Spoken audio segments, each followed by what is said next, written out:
त्यागी बाबा जुमदेव जी को प्रणाम। परमात्मा नमस्कार। भगवान बाबा हनुमान जी को प्रणाम। महान त्यागी बाबा जुमदेव जी को प्रणाम। परमात्मा परम पूज्य परमात्मा एक सेवक मंडळ वर्धमान नगर नागपूरच्या वतीने बाबाच्या आदेशाप्रमाणे आमगाव या ठिकाणी सामूहिक एकतेचे हवन कार्य पार पडले आहे। त्या अनुषंगाने चर्चा बैठकीचे आयोजन केले आहे। या चर्चा बैठकीमध्ये जग विधाता, सृष्टी पालन करता, बुद्धीचे विकासदाता, महाशक्तिशाली भगवान बाबा हनुमानजी उपस्थित आहेत। त्यांना माझा प्रणाम। तसेच आमच्या मानव धर्माचे आमचे सर्वांचे सद्गुरू महान त्यागी बाबा जुमदेवजी उपस्थित आहेत। बाबांना माझा प्रणाम। तसेच बाबाच्या खांद्याला खांदा लावून बाबांना वेळोवेळी सहकार्य करणारी मातोश्री वाराणसी आई ठोबरीकर हे या बैठकीमध्ये उपस्थित आहे। आईंना माझा प्रणाम। आणि या कार्यक्रमाला अध्यक्ष म्हणून लाभलेले परमपूज्य परमात्मा एक सेवक मंडळाचे संचालक श्रीमान्य साठवणे साहेब तथा या कार्यक्रमाचे अध्यक्ष साहेबांना माझा नमस्कार। तसेच या कार्यक्रमाचे उद्घाटक म्हणून लाभलेले आदरणीय निंबार्ते साहेब भंडारा शाखेचे पवनी शाखेचे अंतर्गत यांचे सचिव यांना माझा नमस्कार।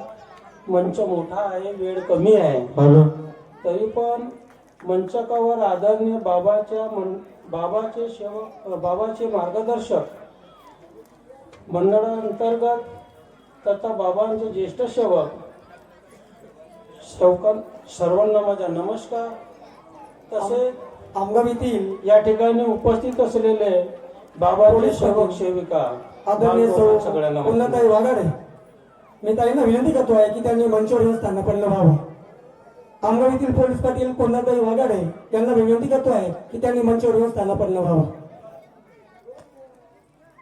1 वाजेपासून पत्रिकेमध्ये 4:30 वाजेपर्यंत चर्चा बैठकीचे आयोजन लिहिलेले आहे। त्या अनुषंगाने वेळ फार कमी आहे, म्हणून सगळे सेवक मार्गदर्शक बाबाच्या हयातीवर बोलत आहेत। बाबाचे शब्द ऐसे गुरु ऐसे संत गलो गली में घूमते हैं और हमारे बाबा नागपुर में रहते हैं, निष्काम सेवा करते हैं। अशी सेवा त्या महान त्यागी बाबा जुमदेवजीने खेडोपाडी जाऊन आपल्या देहांगणापरी झिजवलं आणि या आमगाव या ठिकाणी प्रसार आणि प्रचार बाबाच्या मंडळांतर्गत साठवणे साहेब करत आहेत। ही खरं कहाणी आहे। म्हणून बंधूंनो, बाबा कसे होते हे तुम्हाला सांगत आहेत। मी एक तुम्हाला छोटासा अनुभव सांगत आहे। जास्त वेळ नाही आहे, नाही तर वेळ भरपूर राहते तर मी तुम्हाला सांगितलं असतं। पहा, या मार्गामध्ये एक सेवक जुळला। माझ्या आजचा सेवक आहे बंधूंनो, लक्ष ठेवून ऐका। चोरी कशी करतात म्हणून, चोर मार्ग कसा आहे। या मार्गामध्ये एक सेवक जुळला आणि त्या सेवकाची नियत चोरीवर होती। आता चोरीवर म्हणजे कामाला रोज जायचा तो सेवक, रोज कामाला जायचा। कामावर जाता जाता सेवकाला असं वाटलं, घर कसं होतं, मोडकं तोडकं घर होतं, घरामध्ये आपले स्टाईल वगैरे नव्हती, सारवणाचं घर होतं। याला जेव्हा कामावर जायचं याला असं वाटलं की कामावर गेलो आणि तो स्टाईलच्या कामावर जात होता, त्याला असं वाटलं की स्टाईल आपण ही एक नेली तर या मार्गामध्ये आपल्याला एक देवरा बनवायचा, जमायचा देवरा काय जमवायचा, देवरा बनवायचा आहे। आणि त्यांची स्टाईल थैल्यामध्ये टाकली। कोणती टाकली?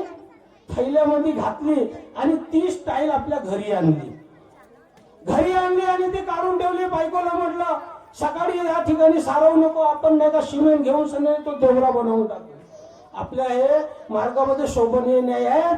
कारण की आता अध्यक्ष मंडळाने सर्व सांगितलं खाली पाठ वगैरे नसलं तरी चालेल, खालीच पूजा करायची आहे म्हटलं. आणि तीच पूजा खरी होती. सुरुवातीला आम्ही या मार्गामध्ये आला, त्याच पूजेनं आम्ही आला, पण त्या शेवकाला समजलं नाही. शेवकाने देवरा बनवलं, स्टाईल लावलं, आणि स्टाईल लावल्यानंतर त्या शेवकाच्या कुटुंबावर एवढी आपत्ती आली त्या बाईवर, त्याच्या पत्नीला भूत येऊ लागलं. भूत कसे आले? भूत कोणी पाहिला का? भूत कोणी नाही पाहिला. हवारूपी भूत आहे. भगवानाला कोणी नाही पाहिला, त्याचे गुण पाहिला. हो, काय पाहिला? गुण पाहिला. भगवान कोणी पाहिला नाही, फक्त गुण पाहिला. तसं भूत नाही पाहिलं, ते हवा पाहिली. त्या बाईच्या अंगामध्ये रुमू लागला. अहो म्हणे, चोर असा माणूस मी पाहिला नाही म्हणे. हा चोरट्याने म्हणे घरी म्हणे मोठं सोनं आणलं म्हणे. आपण जो सांगत नाही का स्टाईल आणलं म्हणून. मी म्हणलो काय झालं बाबू? नाही म्हणे सोनं आणलं ना म्हणे. मी म्हणलो काहीतरी चूक आहे तुमची. नाही जी म्हणे 3 महिने फिरला पण चूक काय आठवली नाही. कार्य घेतच राहायचं, पण ती स्टाईलची कोणाला असं वाटतं की तुकडा आहे, तुकडा घेऊन जायचा आणि आपल्या मंदिराला यायचा, म्हणजे आपल्या घरी पूजेला उपयोग करायचा. परंतु ते कशी होती, त्याने घेऊन सुद्धा आणली नव्हती. त्यांनी घेऊन आणली असती ती हक्काची झाली असती. त्याने ती स्टाईल चोरून आणली, न सांगता न बोलता थैल्यात टाकली आणि चोरून आणली. त्या बाईनं जेव्हा भूत यायचे, त्या बाईनं जेव्हा सांगितलं, म्हणजे काय आहे सत्य कहाणी सांगा मला. बसली बाई, डुलायला बसली. बाईच्या अंगात भूत आला आणि म्हणायला लागला, माझ्या पतिदेवाने म्हणे ज्या कामासाठी स्टाईल आणली ती म्हणे आमच्या या मंदिरामध्ये म्हणजे देवऱ्यावर लावली, म्हणजे पूजेच्या ठिकाणी लावली. तर म्हणे हे चूक असेल का जी साहेब म्हणे. कोण तिच्या घरवाला हे चूक असेल बोलते तर बरोबर आहे का? म्हणजे बरोबर आहे.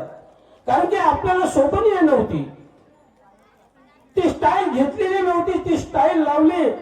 ही चूक आहे म्हणून याची माफी मागा. आत्ताच या क्षणामध्ये परमेश्वर उभा राहते आणि परमेश्वर आहे. त्या क्षणात त्याने माफी मागितली आणि त्या बाईचा भूत नाहीसा झाला. 1 सेकंद नाही लागला. 3 महिने त्या बाईच्या अंगात भूत लावते. किती महिने? 3 महिने. तर म्हणलो बंधूंनो, अशी ती कहाणी आहे. असा तो माणूस होता आणि त्याला मग सांगितलं की असे चोरीचे धंदे करू नये. आपल्या या मार्गाला शोभनीय कार्य नाही आहे. तर ठीक आहे म्हणे, ती काढून टाक म्हणली. काढून बाजूला फेकली आणि बाईचं सगळं कुटुंब सुख आणि समाधानी आहे. म्हणून बंधूंनो, वेळ फार कमी आहे, सांगावचा बराचसा होता. आणि सगळे आदरणीय मंडळी 2-2 शब्द 5-5 शब्द तुमच्या समोर आपले मनोगत व्यक्त करणार आहे. मी दरवर्षी या कार्यक्रमाला येत असतो, परंतु दरवर्षी बोलत असतो साहेब, आणि नसतंही बोलू दिल्या एखाद्या दुसऱ्या कोणाचे घेतल्या तरी मला समाधान होतं सगळ्यांना माझ्या.